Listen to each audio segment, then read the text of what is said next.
আমি এমন একটা বাক্য জানি, এই রাগান্বিত সাহাবী যদি এখন এই বাক্যটা পড়া শুরু করে দেয়, তার রাগটারে নিমিষেই ঠান্ডা বানায় দিবে কে?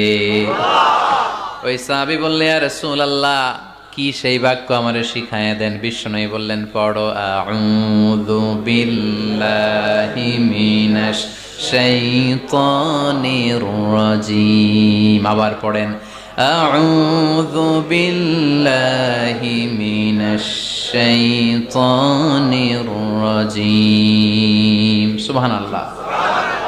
রাগ কমানোর দোয়া, সহিহ হাদিস। ওই সাহাবী যদি এই বাক্যটা পড়ে, তার রাগ কমে যাবে। বাক্যটা হচ্ছে আউযু বিল্লাহি মিনাশ শাইতানির রাজিম। বিতাড়িত শয়তানের কাছ থেকে আল্লাহর কাছে পানাহ চাচ্ছি, প্রোটেকশন চাচ্ছি। বলতে দেরি, রাগ থামতে দেরি হবে না।